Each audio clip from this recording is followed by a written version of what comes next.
Assalamualaikum everyone and welcome to the first video of my YouTube channel. Let me introduce myself Khadijatul कुबरा और मैं आपको यहाँ पे class 9th के न्यू सिलेबस जो कि हमें पंजाब करिकुलम की तरफ से इंट्रोड्यूस करवाया गया है वो आज मैं स्टार्ट करवाऊँगी आपको। और इसके अलावा भी अगर आपको किसी भी सब्जेक्ट में किसी भी टॉपिक पे कोई भी वीडियो चाहिए हो तो आप मुझे कमेंट सेक्शन में बता सकते हैं। मैं उस पर जल्द से जल्द आपको वीडियोज़ प्रोवाइड करने की पूरी कोशिश करूँगी। तो ज़्यादा वीडियो को लंबा नहीं करते और चलते हैं हमारी एक्सरसाइज 1.1 की तरफ। हमारी एक्सरसाइज 1.1 जो है उसका क्वेश्चन नंबर 1 है identify each of the following as a rational और इरेशनल। भैया उन्होंने हमें कुछ 10 पार्ट्स दिए हुए हैं, हमने बताना है कि इनमें से कौन से रैशनल नंबर्स हैं और कौन से इरेशनल नंबर्स हैं। अब सबसे पहले तो आप लोगों को ये पता होना चाहिए कि हमारे पास ये जो रैशनल और इरेशनल नंबर्स को आइडेंटिफाई करने का कह रहे हैं, ये रैशनल और इरेशनल नंबर्स होते क्या हैं और हमने इनको आइडेंटिफाई करना कैसे है। तो ये यहाँ पे मैंने आप लोगों के लिए एक टेबल बनाया है रैशनल नंबर्स और इरेशनल नंबर्स का। अब रैशनल नंबर्स सबसे पहले देख लेते हैं। ये 2 टाइप्स के होते हैं, terminating decimal numbers and second type is non terminating and recurring decimal numbers. अब सबसे पहले इसकी पहली टाइप देख लेते हैं, टर्मिनेटिंग डेसिमल नंबर्स की। टर्मिनेटिंग डेसिमल नंबर्स का मतलब होता है कि अगर हमने किसी चीज़ को डिवाइड किया है तो वो एक पॉइंट के बाद जाके बिल्कुल ख़त्म हो जाएगी, मतलब हमारा क्वेश्चन जो है वो कम्प्लीटली सॉल्व हो जाएगा वहाँ पे, ठीक है। और 4/5 भी अगर हम इसको भी डिवाइड करें तो ये भी एक पॉइंट के बाद हमारा जाके बिल्कुल ख़त्म हो जाता है, ठीक है। अब देखिए मैंने इसको सॉल्व भी किया है, यहाँ पे 4 को और 5 को मैंने यहाँ पे सॉल्व किया है। पॉइंट लगा के 0 लगाया तो 5 8 40 हमारा बिल्कुल टर्मिनेट हो गया, ख़त्म हो गया, बिल्कुल हमारा क्वेश्चन कम्प्लीटली सॉल्व आउट हो गया। अब ये हमारी हो गई टाइप टर्मिनेटिंग डेसिमल नंबर्स की। अब non terminating decimal numbers and recurring decimal numbers, rational numbers की सेकंड टाइप है non terminating and recurring decimal numbers. अब ये क्या होता है, जैसे टर्मिनेटिंग डेसिमल नंबर्स में हमने देखा था कि ये पॉइंट के बाद एक लिमिट पर जाके ख़त्म हो जाता है, इसी तरह नॉन टर्मिनेटिंग जो होते हैं वो पॉइंट के बाद अपना पैटर्न, अपना जो है एक सीक्वेंस को कंटिन्यू रखते हैं। ये किसी भी पॉइंट पे जाके स्टॉप नहीं होते। इसको हम ये भी कह सकते हैं कि ये इनफाइनाइट होते हैं या फिर ये लिमिटलेस होते हैं, कि ये किसी भी लिमिट पे जाकर अपना क्वेश्चन कंप्लीट नहीं करते, ठीक है।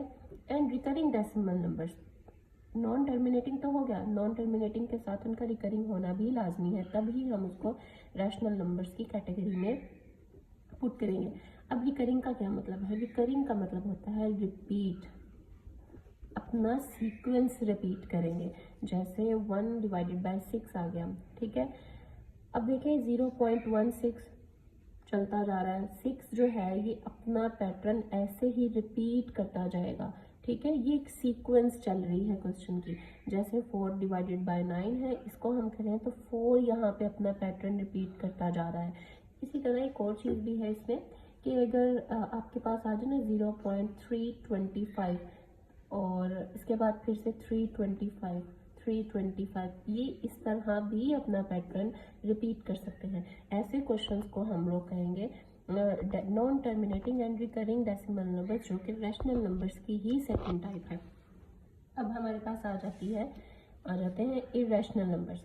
इरेशनल नंबर्स में आ जाते हैं non terminating and non recurring decimal numbers. अब देखें नॉन टर्मिनेटिंग तो होंगे ये भी, कि मतलब ये एक लिमिट पर जाकर ख़त्म नहीं होंगे, इनका आंसर कंप्लीट नहीं होगा, ये कम्प्लीटली क्वेश्चन को सॉल्व नहीं करेंगे।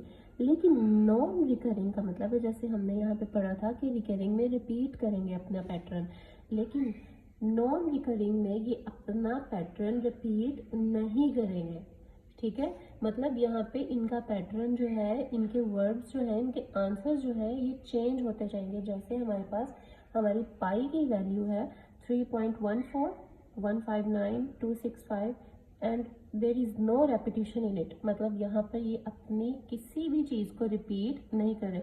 अब ये नहीं आपने कहना कि यहाँ पे 5 है तो यहाँ पे भी तो 5 आ रहा, नहीं, बट यहाँ पर वर्ड सिर्फ रिपीट हो रहे हैं, ये अपना पैटर्न रिपीट नहीं कर रहे, डिजिट्स रिपीट हो रहे हैं सिर्फ यहाँ पे। और ये लिमिट लेस भी है, कोई लिमिट नहीं है इनकी। इसी तरह ये हमारे पास ई की वैल्यू है, ई यहाँ पे हमारे पास आ रहा है यूलर्स नंबर, ठीक है, इसको हम यूलर्स नंबर भी कहते हैं।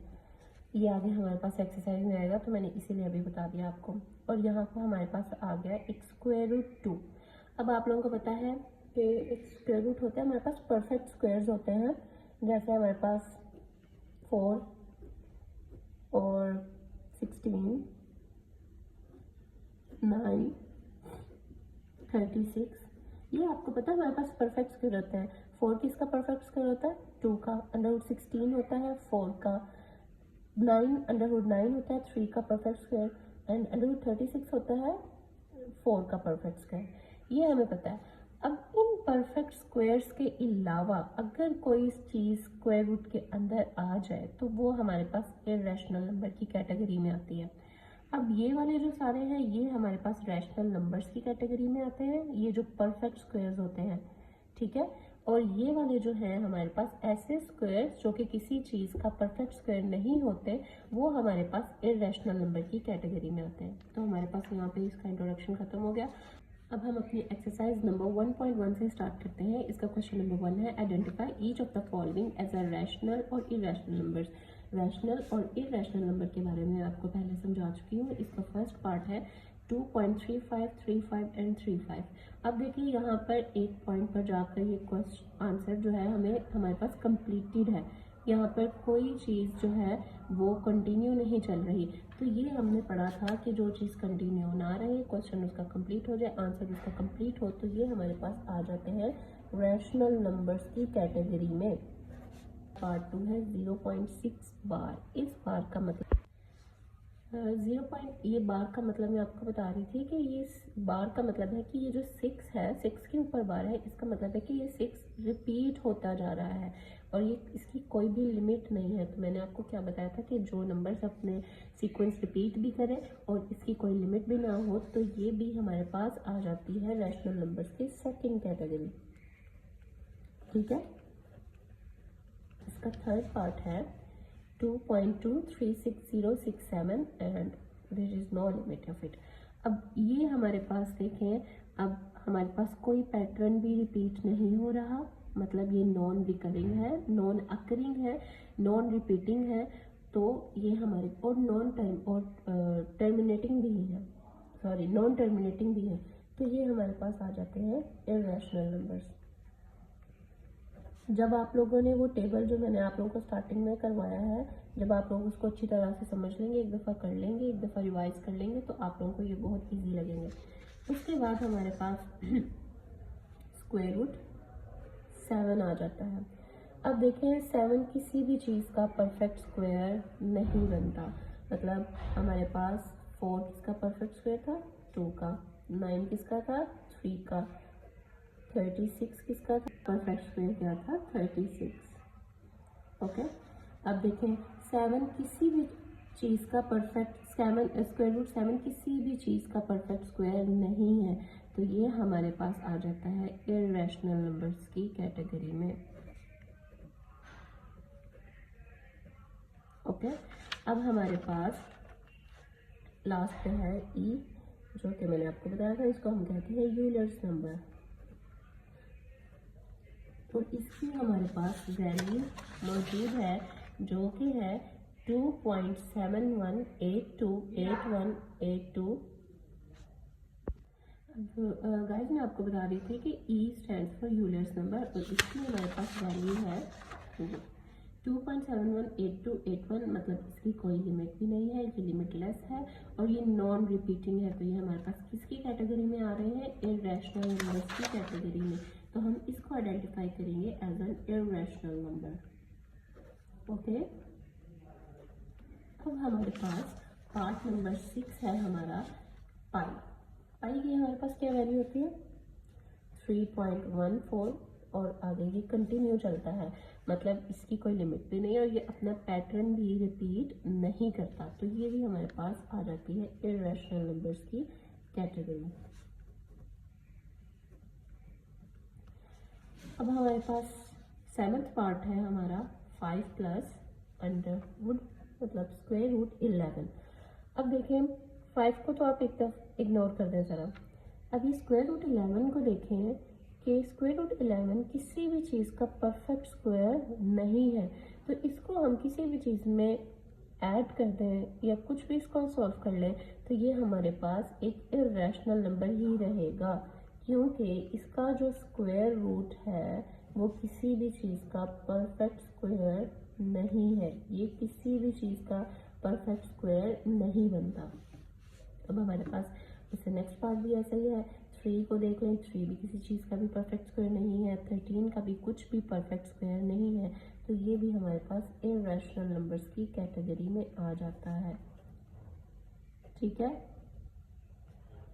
अब 15 डिवाइडेड बाय 4, इसको हम यहाँ पर सॉल्व करके देख लेते हैं। 15 एंड 4 20, और ये हमारे यहाँ पे क्वेश्चन सॉल्व। हमारा आंसर है 3.75, जो कि एक पॉइंट पे जाके ख़त्म भी हो गया एंड नॉन रिपीटिंग है, तो ये हमारे पास आ जाता है रैशनल नंबर्स की कैटेगरी में। ओके, अब हमारे पास लास्ट क्वेश्चन है, लास्ट पार्ट है इसका, दिस एंड दिस। ये 2 हमें उन्होंने ब्रैकेट्स दे दी हैं, इनको सॉल्व करना पड़ेगा हमें। ये फॉर्मूला बन रहा है a minus b and a plus b, ठीक है। और इसको हम अगर फॉर्मूला, आपको पता तो चल गया होगा ये कौन सा formula, a minus b and a plus b का। तो जब हम इसको बंद करते थे, क्रॉस करते थे, तो a का square minus plus minus and b का स्क्वायर, ठीक है, ये फॉर्मूला बंद होता था। अब हम इस चीज़ को इस फॉर्मूला के जरिए बंद करेंगे, a का square minus plus minus and b का स्क्वायर, ठीक है। ये खत्म हो गई, 2 स्क्वायर 4 माइनस 2, और आंसर हमारे पास आ जाता है 2। तो ये 2 जो है ये हमारे पास रैशनल नंबर शो करा रहा है, ठीक है। तो यहाँ पर हमारा क्वेश्चन नंबर 1 कंप्लीट।